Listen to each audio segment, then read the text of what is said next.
মা, চিন্তা করো না, আমি এক্ষুনি কাউকে সাহায্যের জন্য ডেকে আনছি।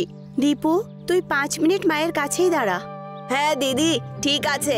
সরিতা পালিয়ে গিয়ে প্রতিবেশী বিক্রমের বাড়িতে গিয়ে পৌঁছয় আর জোরে জোরে দরজা ধাক্কাতে থাকে।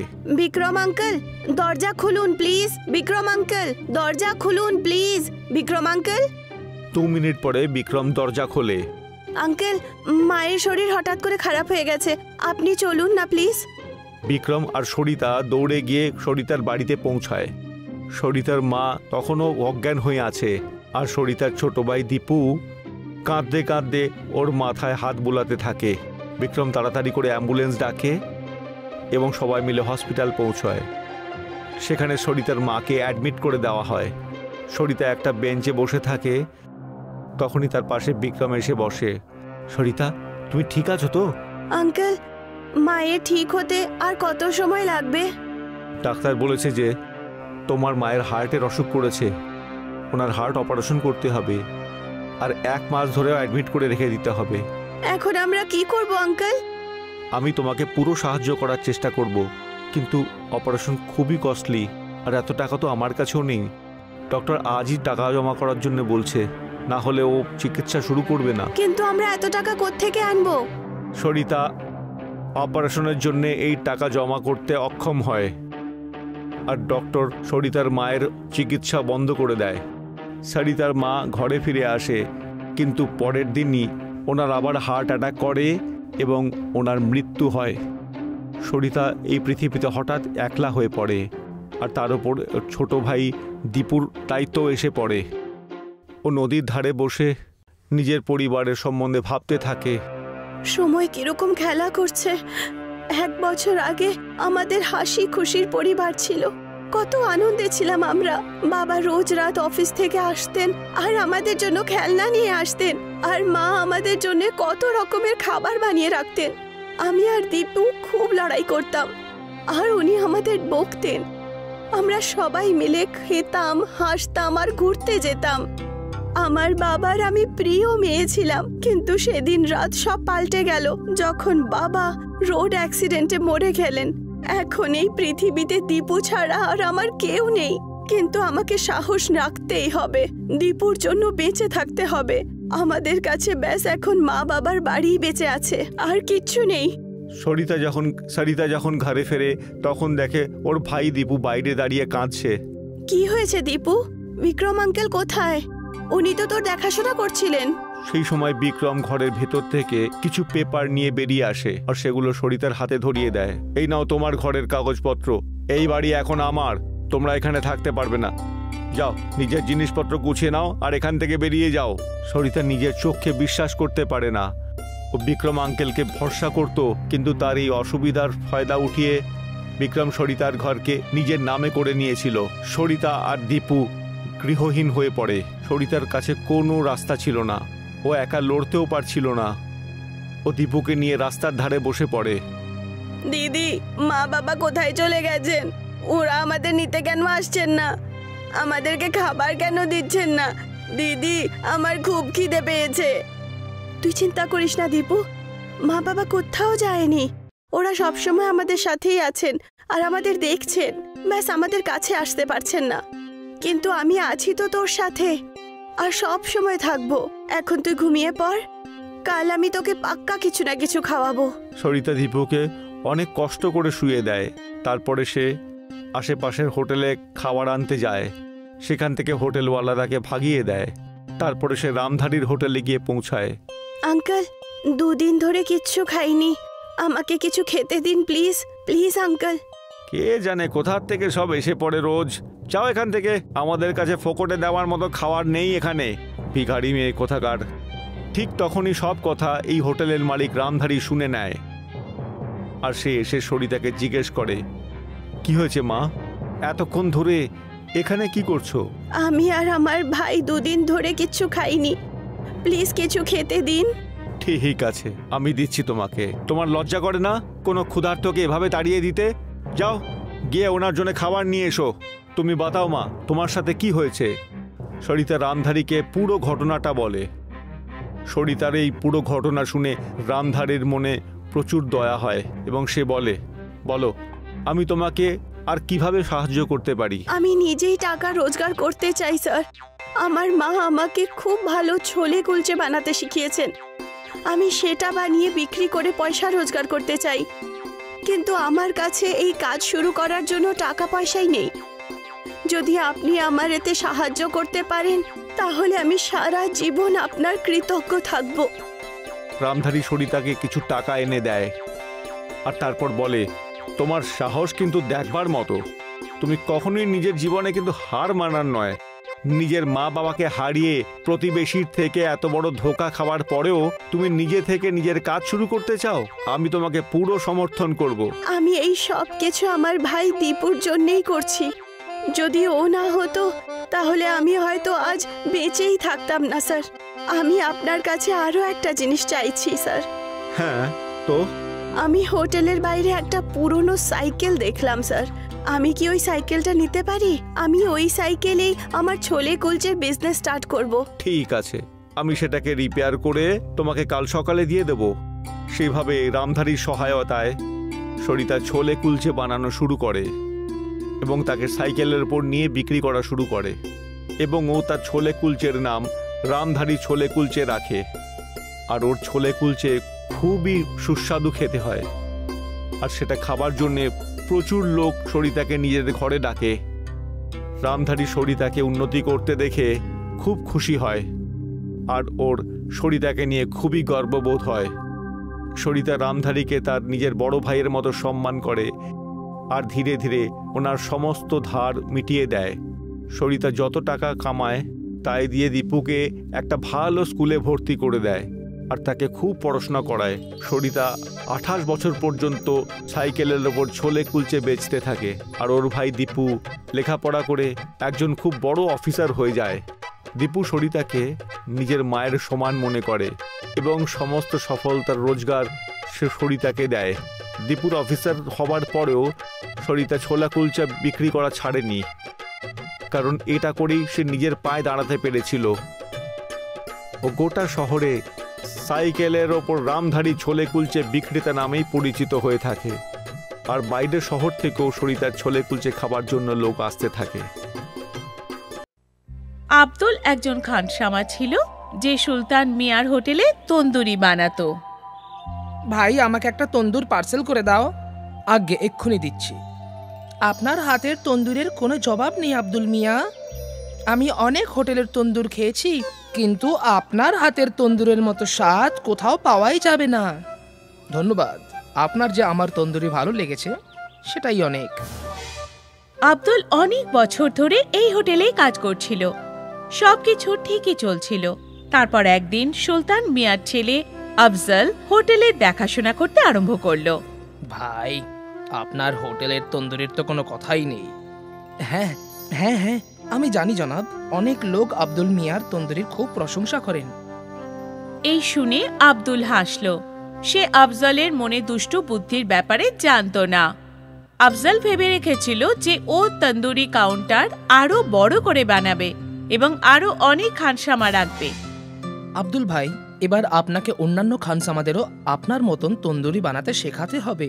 আসলে ব্যাপারটা হলো, আমি তন্দুরির কাউন্টারটা বড় করতে চলেছি যাতে আরো বেশি অর্ডার নিতে পারি, সেই জন্য।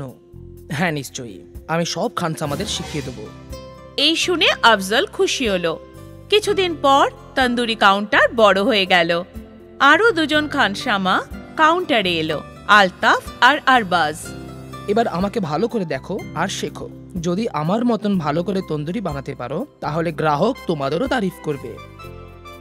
আব্দুল দুজনকে ভালো করে তন্দুরি বানাতে শেখাতে লাগলো। কিছুদিনের মধ্যেই ওরাও আব্দুলের মতন তন্দুরি বানাতে শিখে গেল। আশা করি এবার আপনার হোটেল খুব ভালো ব্যবসা করবে এবং ভালো লাভ করবে। আপনার আশীর্বাদ থাকলে সবই হবে আব্দুল মিয়া। আব্দুল ভালো মনে ওই দুজন খানসামাকে তন্দুরি বানাতে শিখিয়েছিল, কিন্তু আফজল খুব চালাক ছিল। ওর মনে শুধু টাকা রোজগার করার জেদ ছিল। তাই জন্য ও একটা নতুন পোল্ট্রিওয়ালার সাথে সওদা করলো। এই পোল্ট্রিওয়ালা আফজলকে সস্তা দামে মরা মুরগি বিক্রি করতে লাগলো, যার জন্য আফজলের লাভ বেড়ে গেল। তন্দুরি কাউন্টার বড় হয়ে যাওয়ার কারণে গ্রাহকও বেড়ে গিয়েছিল। সবকিছু ঠিকঠাক চলছিল, কিন্তু একদিন যখন আব্দুল বেশ রাত পর্যন্ত হোটেলে ছিল। তখন হোটেলের মালিক সুলতান সেখানে এলো। বাবা আফজল, কেমন চলছে হোটেল? খুব ভালো আব্বা। আমি শুনেছি তুই নাকি পোল্ট্রিওয়ালা বদলে দিয়েছিস। হ্যাঁ আব্বা, এই পোল্ট্রিওয়ালা আমাদের কম দামে মুরগি দিচ্ছে। আচ্ছা, কিন্তু কি করে দিচ্ছে? কারণ সেই মুরগিগুলো আগে থেকেই মরা। ইয়া খোদা, এ কি পাপ করছিস বাবা? এটা ভুল, এরকম পাপ করো না। যদি আমাদের তন্দুরি খেয়ে কারোর শরীর খারাপ হয় তাহলে খোদা আমাদের ক্ষমা করবেন না বাবা। এরকম কিছুই হবে না আব্বা, সব হোটেলওয়ালাই এটাই করে। আমার সব বন্ধুদের হোটেলে এটাই হয়। এখনো কারোর শরীর খারাপ হয়নি, আর আগেও হবে না। আমার কাজ ছিল তোমাকে সাবধান করা, বাকি তোমার ইচ্ছা। এখন এই হোটেল তোমার, আর তুমি এটার মালিক। ভালো হোক বা মন্দ হোক সেটা তোমার সিদ্ধান্ত, ঠিক আছে? সুলতান সাহেব ওখান থেকে চলে গেলেন। এই পুরো কথাবার্তা আব্দুল শুনে নিয়েছিল। কিছুক্ষণ পরে সেও নিজের বাড়ির দিকে চলে গেল। রাত্রে আব্দুল এই ব্যাপারে চিন্তা করতে লাগলো। আমি এমন জায়গায় কাজ করতে পারবো না যেখানে মানুষের শরীর স্বাস্থ্য নিয়ে খেলা করা হয়। এটা একদম ভুল কাজ। কিন্তু আফজল মিয়া আমার কথা শুনবে না। ভালো এটাই হবে যে আমি এই কাজটা ছেড়ে দিই। আব্দুল ভেবে নিয়েছিল যে ও সুলতান হোটেলে খানসামার কাজ ছেড়ে দেবে। পরের দিন সকালেও হোটেলে গেল। আমি কাল সবকিছু শুনে নিয়েছিলাম। এই কাজ করতে আমার মন আমাকে সায় দিচ্ছে না। আমি এই হোটেল ছেড়ে চলে যাচ্ছি। ভালো কথা। তোমার কি মনে হয় তুমি চলে গেলে আমার হোটেল বন্ধ হয়ে যাবে? কখনোই না। কিন্তু তুমি অন্য কোনো হোটেলে কখনো কাজ পাবে না। এটা কিন্তু সত্যি আব্দুল মিয়া। আমি মেনে নিলাম, আমি কাজ না করেও থেকে যাব, কিন্তু বেইমানিতে অংশগ্রহণ করব না। আব্দুল এই কথা বলে সেখান থেকে চলে গেল। ও অনেক হোটেলে কাজ খুঁজতে লাগলো, কিন্তু কোথাও ও কাজ পেল না। ক্লান্ত হয়ে সে একদিন ওর বন্ধু মুস্তাফার সাইকেলের দোকানে গিয়ে বসলো। কি হলো ভাই, আজও কাজ পেলে না? না বন্ধু, জানি না এবার কি করব। আমি তন্দুরি বানানো ছাড়া আর কোনো কাজ করতেও পারি না। তোমাকে কে বলেছে অন্য কাজ করতে? আমি তো এটা বলছিলাম যে তুমি তোমার নিজের তন্দুরির কাউন্টার খুলে ফেলো। অত টাকা নেই আমার কাছে। তন্দুর বানাতে অনেক টাকা লাগে, আর তার উপরে হোটেলও তো চাই না। তার উপর তার ভাড়া, এত কিছু আমি কি করে করব? তোমার দুটো সমস্যার একটাই সমাধান আছে আমার কাছে, একটু অপেক্ষা করো। মুস্তাফা দুটো পুরনো সাইকেলের রিম নিয়ে তার মধ্যে দিয়ে একটা শিক ঢুকিয়ে দিল। নে, তৈরি হয়ে গেছে। এটা কি? বোঝাচ্ছি তোকে। মুস্তাফার কাছে একটা হাতগাড়ি ছিল। মুস্তাফা হাতগাড়ির ওপর একটা লোহার পাট ঠুকে আটকে দিল, আর তারপর সেই তন্দুর ওই হাতগাড়ির ওপর রেখে দিল। এবার এটার নিচে তুই জ্বলন্ত কয়লা রাখ, আর এটা ঘুরিয়ে ঘুরিয়ে তন্দুরি বানা। আরে বাহ, এটা তো খুব ভালো। তুই এটা ভাবলি কি করে? আমি তোর সাহায্য করতেই চাইছিলাম, তাই এটা আমার মাথায় এলো। ধন্যবাদ ধন্যবাদ আমার বন্ধু। পরের দিন আব্দুল তার হাতগাড়িতে তন্দুরি বিক্রি করতে লাগলো। আব্দুল তন্দুরি বানাতে পারদর্শী ছিল। ওর হোটেল ছিল না, তাই সে তন্দুরির দামও কম রেখেছিল। আব্দুলের তন্দুরির ঠেলাতে গ্রাহকদের ভিড় লেগেই থাকতো।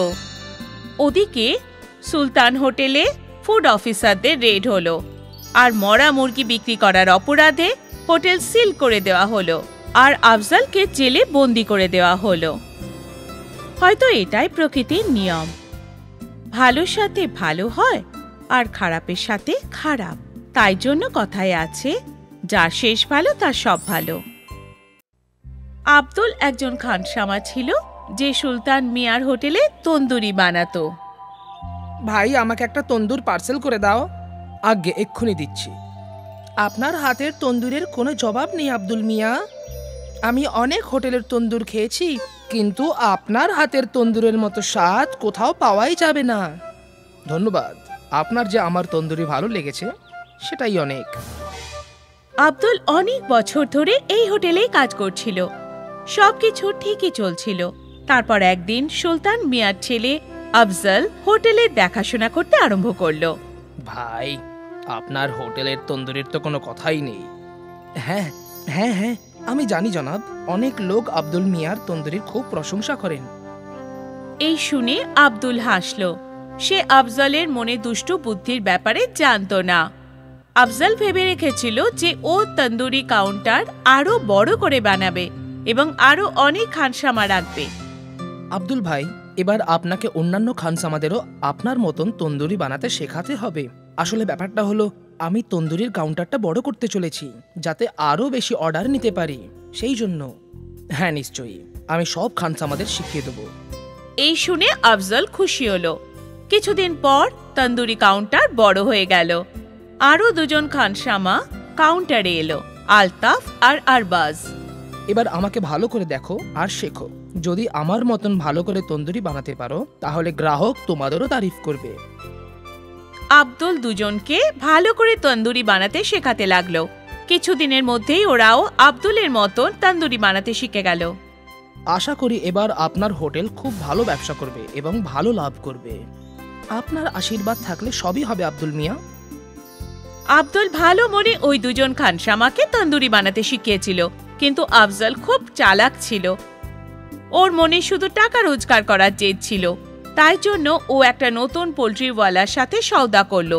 এই পোল্ট্রিওয়ালা আফজলকে সস্তা দামে মরা মুরগি বিক্রি করতে লাগলো, যার জন্য আফজলের লাভ বেড়ে গেল। তন্দুরি কাউন্টার বড় হয়ে যাওয়ার কারণে গ্রাহকও বেড়ে গিয়েছিল। সবকিছু ঠিকঠাক চলছিল, কিন্তু একদিন যখন আব্দুল বেশ রাত পর্যন্ত হোটেলে ছিল, তখন হোটেলের মালিক সুলতান সেখানে এলো। বাবা আফজল, কেমন চলছে হোটেল? খুব ভালো আব্বা। আমি শুনেছি তুই নাকি পোল্ট্রিওয়ালা বদলে দিয়েছিস। হ্যাঁ আব্বা, এই পোল্ট্রিওয়ালা আমাদের কম দামে মুরগি দিচ্ছে। আচ্ছা, কিন্তু কি করে দিচ্ছে? কারণ সেই মুরগিগুলো আগে থেকেই মরা। ইয়া খোদা, এ কি পাপ করছিস বাবা? এটা ভুল, এরকম পাপ করো না। যদি আমাদের তন্দুরি খেয়ে কারোর শরীর খারাপ হয় তাহলে খোদা আমাদের ক্ষমা করবেন না বাবা।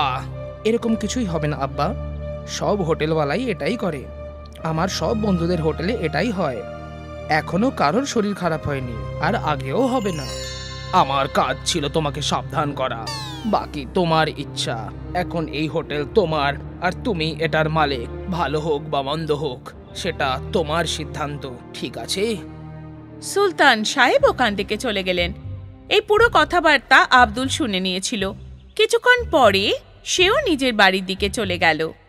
রাত্রে আব্দুল এই ব্যাপারে চিন্তা করতে লাগলো। আমি এমন জায়গায় কাজ করতে পারবো না যেখানে মানুষের শরীর স্বাস্থ্য নিয়ে খেলা করা হয়। এটা একদম ভুল কাজ। কিন্তু আফজল মিয়া আমার কথা শুনবে না। ভালো এটাই হবে যে আমি এই কাজটা ছেড়ে দিই। আব্দুল ভেবে নিয়েছিল যে ও সুলতান হোটেলে খানসামার কাজ ছেড়ে দেবে। পরের দিন সকালেও হোটেলে গেল। আমি কাল সবকিছু শুনে নিয়েছিলাম। এই কাজ করতে আমার মন আমাকে সায় দিচ্ছে না। আমি এই হোটেল ছেড়ে চলে যাচ্ছি। ভালো কথা। তোমার কি মনে হয় তুমি চলে গেলে আমার হোটেল বন্ধ হয়ে যাবে? কখনোই না। কিন্তু তুমি অন্য কোনো হোটেলে কখনো কাজ পাবে না। এটা কিন্তু সত্যি আব্দুল মিয়া। আমি মেনে নিলাম, আমি কাজ না করেও থেকে যাব, কিন্তু বেঈমানিতে অংশগ্রহণ করব না। আব্দুল এই কথা বলে সেখান থেকে চলে গেল। ও অনেক হোটেলে কাজ খুঁজতে লাগলো, কিন্তু কোথাও ও কাজ পেল না। ক্লান্ত হয়ে সে একদিন ওর বন্ধু মুস্তাফার সাইকেলের দোকানে গিয়ে বসলো। কি হলো ভাই, আজও কাজ পেলে না? না বন্ধু, জানি না এবার কি করব। আমি তন্দুরি বানানো ছাড়া আর কোনো কাজ করতেও পারি না। তোমাকে কে বলেছে অন্য কাজ করতে? আমি তো এটা বলছিলাম যে তুমি তোমার নিজের তন্দুরির কাউন্টার খুলে ফেলো। অত টাকা নেই আমার কাছে। তন্দুর বানাতে অনেক টাকা লাগে, আর তার উপরে হোটেলও তো চাই না, তার উপর তার ভাড়া। এত কিছু আমি কি করে করব? তোমার দুটো সমস্যার একটাই সমাধান আছে আমার কাছে, একটু অপেক্ষা করো।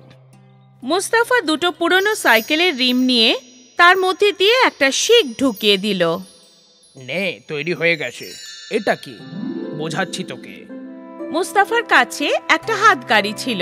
মুস্তাফা হাতগাড়ির ওপর একটা লোহার পাট ঢুকে আটকে দিল, আর তারপর সেই তন্দুর ওই হাতগাড়ির ওপর রেখে দিল। এবার এটার নিচে তুই জ্বলন্ত কয়লা রাখ, আর এটা ঘুরিয়ে ঘুরিয়ে তন্দুরি বানা। আরে বাহ, এটা তো খুব ভালো। তুই এটা ভাবলি কি করে? আমি তোর সাহায্য করতেই চাইছিলাম, তাই এটা আমার মাথায় এলো। ধন্যবাদ ধন্যবাদ আমার বন্ধু। পরের দিন আব্দুল তার হাতগাড়িতে তন্দুরি বিক্রি করতে লাগলো। আব্দুল তন্দুরি বানাতে পারদর্শী ছিল। ওর হোটেল ছিল না, তাই সে তন্দুরির দামও কম রেখেছিল। আব্দুলের তন্দুরির ঠেলাতে গ্রাহকদের ভিড় লেগেই থাকতো। ওদিকে সুলতান হোটেলে ফুড অফিসারদের রেড হলো, আর মরা মুরগি বিক্রি করার অপরাধে হোটেল সিল করে দেওয়া হলো, আর আফজালকে জেলে বন্দি করে দেওয়া হলো। হয়তো এটাই প্রকৃতির নিয়ম, ভালোর সাথে ভালো হয় আর খারাপের সাথে খারাপ। তাই জন্য কথায় আছে, যার শেষ ভালো তার সব ভালো। নরেন্দ্র দিল্লিতে ট্যাক্সি চালাতো। ও প্রত্যেক দিন নতুন দিল্লির স্টেশনে দাঁড়িয়ে পড়তো আর স্টেশন থেকে বেরিয়ে আসা যাত্রীদেরকে জিজ্ঞাসা করত যে ওরা কোথায় যেতে চায়। কোথায় যাবেন আঙ্কেল? আরে আঙ্কেল হবে তোমার বাবা, আমাকে ভাই সাহেব বলো। আচ্ছা ভাই সাহেব, আপনি কোথায় যাবেন তাহলে? ঝান্ডেবালাতে যাব, আমি হনুমানজির দর্শন করতে চাই। আমি আপনাকে দর্শন করিয়ে দেব, চলুন না ট্যাক্সিতে বসুন তাহলে। নরেন্দ্রের রোজানা এই ধরনের লোকেদের সাথে পালা পড়ত। নরেন্দ্র সব কিছুই সহ্য করত। নরেন্দ্রের চেষ্টা থাকতো যে রাত্রিবেলা 9টা পর্যন্ত বাড়ি পৌঁছে যায়। আরে এসে গেছো তুমি? না আমি আসিনি, আমার ভূত এসেছে। দীপক আর কাঞ্চন গিয়ে ঘুমিয়ে পড়েছে? না, ওরা দুজন ভূত এখনো জেগে আছে, টিভি দেখছে। বলছিল যে তাদের আজকের হোমওয়ার্ক খুব কঠিন, সেই জন্য তোমার হেল্পের দরকার পড়বে। আরে হেল্প আবার কি? হেল্প হয় বুঝেছো? হ্যাঁ সেই বলছিলাম। খুব ভালো হতো যদি বিয়ে করার আগে একটু মাথাটা আমি খাটিয়ে নিতাম, তাহলে আমি অন্তত পক্ষে কোনো গ্র্যাজুয়েট মেয়েকে আমি বিয়ে করতাম। এখন সারাদিন কাজও আমি করব আর ওই দুজন ভূতকে আমাকেই পড়াতে হয়, কি জ্বালা। নরেন্দ্র যখন নিজের বাচ্চাদেরকে লেখাপড়া করাতো তখন বাচ্চারা তার কাছে অনেকগুলো প্রশ্ন জিজ্ঞাসা করত। বাবা, নানা ধরনের গাড়ির টায়ারের কালার সবসময় কালো কেন হয়? টায়ারের রং কালো এই কারণেই হয় কারণ টায়ার তৈরি করার জন্য যে পদার্থগুলো ব্যবহার করা হয় তার রং তো কালো হয়। বাবা, কিছু মেঘ কালো আর কিছু মেঘ সাদা কেন হয়? কালো মেঘের মধ্যে জল বেশি থাকে আর সূর্যের সমস্ত প্রকাশ রংগুলোকে শোষণ করে নেয়, সেই জন্য কালো দেখতে মনে হয় তাদেরকে। আর এদিকে সাদা মেঘের মধ্যে জল কম থাকে আর প্রকাশের সব রংকে রিফ্লেক্ট করতে পারে সে, সেই জন্য তার রং সাদা হয়। আরো ভালো করে বোঝাও না। আরো ঠিক করে বুঝতে চাও? তাহলে তুমি তোমার এই প্রশ্নটাকে স্কুলের টিচারকে জিজ্ঞাসা করবে। আমি টিচার নয় বাচ্চারা, আমি শুধু ড্রাইভার। বাচ্চাদেরকে ঘুম পাড়িয়ে নরেন্দ্র খাবার খেতে বসে। সরকারি স্কুলে টিচার বাচ্চাদেরকে ভালো করে পড়ায় না। তুমি তাদের অ্যাডমিশন কিছু ভালো ইংলিশ মিডিয়াম স্কুলে করিয়ে দাও না, যেখানে প্রত্যেকটা বাচ্চার উপরে নজর দেওয়া হয়। আমি চেষ্টা করব, কিন্তু আজকাল বেশি রোজগারও তো আমার হচ্ছে না। ক্যাব অটো এত বেশি বেড়ে গেছে যে আমি ভাড়াই পাচ্ছি না সঠিকভাবে। 20 জনকে জিজ্ঞাসা করলে মাত্র একজন যাত্রী পাওয়া যায়। আমার আর বাচ্চাদের ছোলা কুলচা পছন্দ। আমিও কি বিনা বৌদির দোকানে ছোলা কুলচা বিক্রি শুরু করব? না না, দোকানও চলবে না, আর তার যে ভাড়া লাগবে সেটা আবার আলাদা। সব কিছু ব্যবস্থা আমি করে নেব। আমি আজকাল দেখছি লোকেরা ক্যাবে বেশি করে যাওয়া আসা করছে, ক্যাবে বেশি রোজগারও রয়েছে, আর যাত্রীদেরকে ডেকে ডেকে বসানোর এইসব ঝামেলাটাও তো নেই, ফোন থেকেই বুকিং হয়ে যায়। নরেন্দ্র নিজের ট্যাক্সি বিক্রি করে দেয় আর ব্যাংকে যায়। স্যার, আমি একটা কার লোনে নিতে চাইছি। তোমার কাছে কোনো লেটার রয়েছে? স্যার, আমি গত 15 বছর ধরে ট্যাক্সি চালাচ্ছি। কারের ব্যবহারটাও ট্যাক্সির মতনই করব আমি, আর সময় সময় লোন আপনাকে দিয়ে দেবো আমি। ব্যাংক তোমাকে বিশ্বাস তো করতে পারবে, আর লোনও তুমি পেয়ে যাবে, কিন্তু কিছু না কিছু কোলাটেরাল তোমাকে রাখতেই হবে। নরেন্দ্রের কাছে নিজের বাড়ি ছাড়া আর কোনো সম্পত্তি ছিল না। সে তার নিজের বাড়ির ওপরে লোন নিয়ে কার কিনে নেয়। কারের লোন যত তাড়াতাড়ি আমরা পেয়ে যাব তত তাড়াতাড়ি ভালো হবে। সেই জন্য আমি দিন রাত ছোট বড় সব রাস্তাতেই অনেক কাজ করব, আর সেই জন্য আমি যদি রাত্রে বাড়ি না আসি তাহলে তুমি চিন্তা করো না জানো। নরেন্দ্র দিন রাত ক্যাব চালাতে শুরু করে। তার উদ্দেশ্য ছিল যে 1 বছরের মধ্যেই সে নিজের বাচ্চাদের কোনো একটা ভালো স্কুলে অ্যাডমিশন করায়। সুযোগ পাওয়া মাত্রই নরেন্দ্র ক্যাবেই ঘুমানোর চেষ্টা করত। অন্যদিকে তার বাচ্চারা বাড়িতে নরেন্দ্রের অপেক্ষায় থাকত। দুজনই ছাদে বসে মেঘ দেখছিল। দেখ, ওই মেঘটা ডাইনোসরের মতো দেখতে, আর ওই মেঘটা ক্যান্ডির মতো মনে হচ্ছে। তোমরা দুজন এখানে ছাদে বসে মেঘ দেখছো, আর আমি নিচে তোমাদেরকে রাস্তায় খুঁজছিলাম। এই নাও, তোমাদের জন্য ছোলা কুলচা বানিয়েছি। আরে বাহ, ছোলা কুলচা। মা, মেঘে আমরা আকৃতি কেন দেখতে পাই? মেঘে কোনো আকৃতি হয় না বাবু, আমাদের মাথায় যেই জিনিসের ছবি ঘুরতে থাকে আমরা মেঘে সেই ছবিটাই খুঁজতে শুরু করে দিই। অন্যদিকে দিন রাত ক্যাব চালানোর কারণে নরেন্দ্রের ঘুম পুরোই হতে পারছিল না। একদিন নরেন্দ্র রাত্রি প্রায় 1টার সময় কিছু যাত্রীকে হরিয়ানা নিয়ে যাচ্ছিল। তক্ষুনি তার ঘুম পেয়ে যায়। সামনে থেকে আসা ট্রাক ড্রাইভার নেশায় ট্রাক চালাচ্ছিল। নরেন্দ্রের কার আর ট্রাক একে অপরের সাথে ধাক্কা খায়। কারের আগের অংশটা প্রায় পুরোপুরি খারাপ হয়ে যায়। আশেপাশের লোকেরা নরেন্দ্রকে কার থেকে বাইরে বার করে হাসপাতালে পৌঁছে দেয়। প্রায় 1 বছর কাজ না করে তোমাকে থাকতে হবে। কয়েকদিন পরে তুমি হাসপাতাল থেকে ছুটি পেয়ে যাবে, কিন্তু বাড়িতেও আরাম করতে হবে তোমায়। এরকম অবস্থায় নরেন্দ্র লোন তো চোকাতে পারবে না। কিছুদিন পর ব্যাংকের লোকেরা বাড়ি পৌঁছে যায়। আমি ক্ষমা চাইছি, তোমার পরিবারও রয়েছে, কিন্তু তোমাদের বাড়ি নিলাম করা ছাড়া এই মুহূর্তে ব্যাংকের কাছে আর কোনো উপায় নেই। মা, বাবা, আমরা কোথায় যাব? ওখানেই যেখানে মেঘ যায়, দিদা দাদুর বাড়িতে। নরেন্দ্র গ্রামে নিজের শ্বশুর বাড়িতে চলে যায়। গীতা, তোমার পরিবারকে থাকার জায়গা তো দেব, কিন্তু খাবার দাবার আর বাচ্চাদের পড়াশোনার খরচ তোমাকে নিজেই বের করতে হবে। কিন্তু তুমি চিন্তা করো না দাদা, আমার পরিবার তোমার উপরে বোঝা হবে না। আমি ছোলা কুলচা বিক্রি করব আর আমার বাচ্চারা গ্রামের সরকারি স্কুলেই পড়াশোনা করবে। গীতা গ্রামে ছোলা কুলচা বানানোর জন্য জায়গা খোঁজে। বিকেলবেলা বাড়িতে ফিরে সে নরেন্দ্রকে বলে, ওগো, আমি ছোলা কুলচা বানানোর জন্য জায়গা খুঁজেছি। এমন একটা জায়গা খোঁজো না যেখানে খুব বেশি ভিড়ভাড় থাকবে আর লোকজনের নজরে আসবে। হ্যাঁ, গ্রামে ভিকু হালুয়াইয়ের দোকান সব থেকে ভালো চলে। ওখানে সিঙ্গারা, পকোড়া, জিলিপি, মিষ্টি, কচুরি সবকিছু বিক্রি করে, কিন্তু ছোলা কুলচা বিক্রি করে না। আমি তার অপোজিটে স্টল লাগাবো। গীতা পরের দিন ভিকু হালুয়াইয়ের কাছে পৌঁছায়। নমস্কার কাকু। রাম রাম গীতা মা, অনেকদিন পরে দেখা পেলাম গ্রামে এলে। বাচ্চারা সবাই ভালো আছে তো? হ্যাঁ, বাচ্চারা সবাই ঠিক আছে, কিন্তু আমার বরের অ্যাক্সিডেন্ট হয়ে গেছে, সেই জন্য এখন আমি গ্রামেই থাকবো। আমি আপনার কাছে এটা জিজ্ঞাসা করতে চাই, আমি আপনার পাশে ছোলা কুলচার স্টল লাগাতে পারি কি? হ্যাঁ, লাগাতেই পারো। আমি তো ছোলা কুলচা বিক্রি করি না, সেই জন্য আমার কোনো সমস্যা নেই। তবে আমার মনে হয় না গ্রামের লোকেরা আমার জিনিস ছেড়ে দিয়ে তোমার ছোলা কুলচা খেতে যাবে। গীতা নিজের 2জন বাচ্চার সাহায্যে একটা বড় টেবিলের ওপরে ছোলা কুলচা বানায় আর বিক্রি করা শুরু করে দেয়। আসুন আসুন আসুন, বরযাত্রীতে পড়ে যাবেন, আগে ছোলা কুলচা খেয়ে যান। গ্রামে কেউ ছোলা কুলচা বিক্রি করতো না, সেই জন্যে গীতার ব্যবসা চলতে শুরু করে। আর যেই গ্রাহক ভিকু হালুয়াইয়ের দোকানে আসতো তারা ছোলা কুলচাও খেয়ে যেত। যেভাবে গীতার রোজগার বাড়ছিল, সেইভাবে ভিকু হালুয়াইও গীতার ওপরে ঈর্ষা শুরু করে। আমার সমস্ত গ্রাহক এর গ্রাহক হয়ে গেল, এখন আমি বুঝতে পারছি না যে কি করি। অন্যদিকে গীতার রোজগার বাড়লো, তখন সে নিজের মায়ের বাড়ি ছেড়ে দেয় আর একটা ভাড়ায় বাড়ি নিয়ে নেয়। আমাকে ক্ষমা করে দিও গীতা, আমার মনে হতো যে তুমি বেশি পড়াশোনা জানো না, সেই জন্য কিছু করতে পারবে না, কিন্তু তুমি তো সাহস করে সংসারটাকে চালিয়ে ফেললে। তোমার কর্মশীলতাই তো আমাকে প্রেরণা দিয়েছে গো।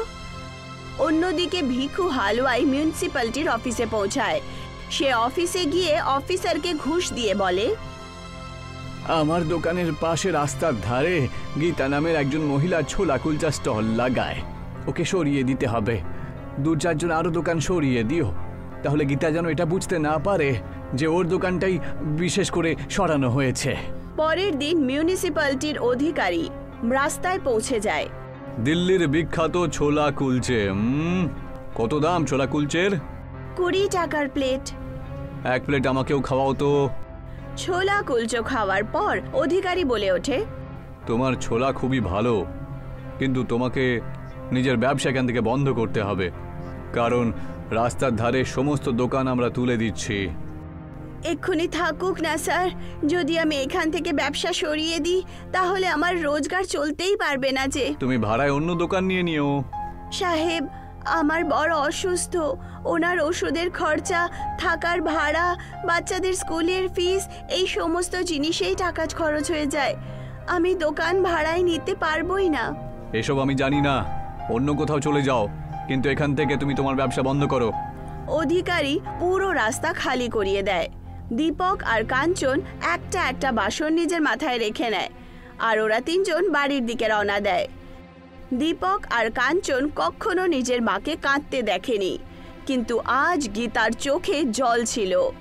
রোদে হাঁটতে হাঁটতে গীতা অজ্ঞান হয়ে পড়ে যায়। তার বাচ্চারা কাঁদতে শুরু করে। পাশেই গণেশ ভগবানের মন্দির ছিল। কাঞ্চন আর দীপক নিজের মাকে তুলে মন্দিরে নিয়ে যায়, প্রার্থনা শুরু করে দেয়। হে গণেশ ভগবান, আমাদের মাকে ঠিক করে দাও।